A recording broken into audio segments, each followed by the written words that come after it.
कौन कहता गायब हो गए? 4 दिन पहले चुनाव हुआ है, अभी गायब हो गए?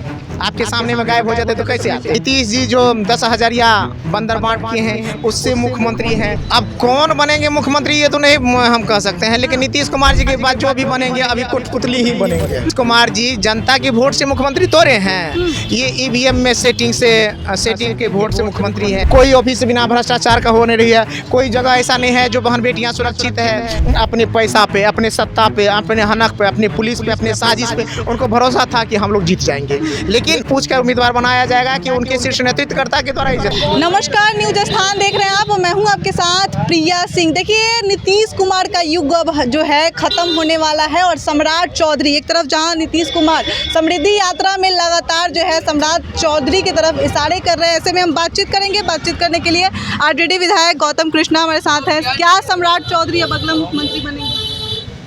अब कौन बनेंगे मुख्यमंत्री ये तो नहीं हम कह सकते हैं, लेकिन नीतीश कुमार जी के बाद जो भी बनेंगे अभी कठपुतली ही बनेंगे। कठपुतली बनेंगे। हाँ, सुशासन युग फिर खत्म होने वाला है। सुशासन युग था कब? आप एक बहन हो, आप बताइए कि बहन बेटियां सुरक्षित है बिहार में?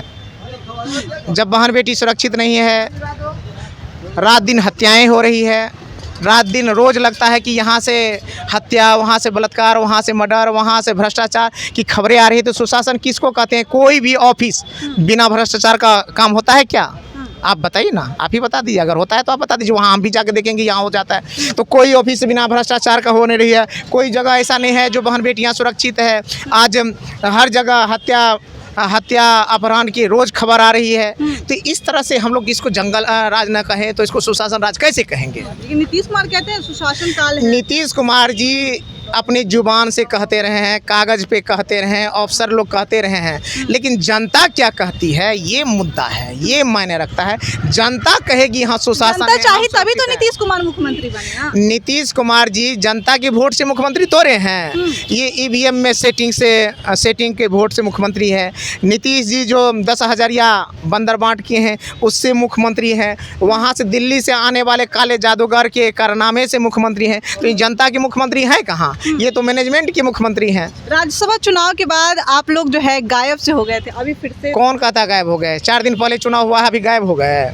आपके सामने में गायब हो जाते तो कैसे आते, कैसे बोलते? लेकिन आप लोग दावा कर रहे थे कि हम जीत रहे हैं। हम लोग दावा कर रहे थे। दावा करने का कारण भी तो था, क्योंकि जीतने के लिए आवश्यक 41 वोट की जरूरत थी और 41 सामाजिक न्याय की वोट था, विपक्ष की वोट था और एक प्लेटफॉर्म का वोट था। तो इसलिए हम लोगों को जो था आवश्यक संख्या वो हमें मिला हुआ था। लेकिन जिनके पास 3-3 संख्या घटा हुआ था वो किस आधार पे प्रत्याशी दिए हुए थे ये मैंने रखता है, क्योंकि उनको भरोसा था अपने पैसा पे, अपने सत्ता पे, अपने हनक पे, अपने पुलिस पे, अपने साजिश पे उनको भरोसा था कि हम लोग जीत जाएंगे। लेकिन तेजस्वी यादव जी ने विपक्ष की एक मजबूत विपक्ष और की भूमिका निभाते हुए जो 41 नंबर हम लोगों के लिए आवश्यक नंबर थे, आप उन लोगों को देखिए कि वो एक प्लेटफॉर्म के नंबर हैं, इसलिए हमारे पास 41 की संख्या थे। इस आधार पर हम लोग दावा कर रहे थे। कांग्रेस के जो विधायक थे जो नहीं पहुंच पाए, वो कह रहे हैं कि हमें जो है, हम ये नहीं चाहते थे कि ऐसे उम्मीदवार बने। एडी सिंह को उम्मीदवार के रूप में नहीं देखना चाहते थे, वो किसी दलित पिछड़े को चाहते थे वहाँ। अच्छा, कौन क्या कहते हैं, एक व्यक्ति से पूछ कर उम्मीदवार बनाया जाएगा कि उनके शीर्ष नेतृत्वकर्ता के द्वारा इज्जत? तो क्या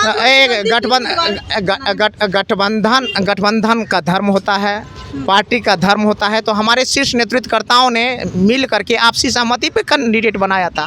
इस पे अगर किसी को आपत्ति हो रही है तो ये आपत्ति पहले का ही नहीं बताया। क्या एडी सिंह की जगह कोई दूसरा उम्मीदवार? ये नहीं, जिसको हमारे गठबंधन ने, हमारे नेता ने उम्मीदवार बनाए वही हमारा नेता है, वही हमारा उम्मीदवार है। इस पे कोई शक और संदेह नहीं होना चाहिए। अगर कोई बोल रहे हैं तो ये गलत बोल रहे हैं। पप्पू यादव का एक बयान है जिसमें वो कहे हैं कि कांग्रेस के जो अध्यक्ष है, जो प्रदेश अध्यक्ष हैं, उनको, राजेश राम को आप लोगों ने मीटिंग में नहीं बुलाया। अब किसको क्या बुलाए वो उनसे पूछिएगा, ये हमसे मत पूछिए।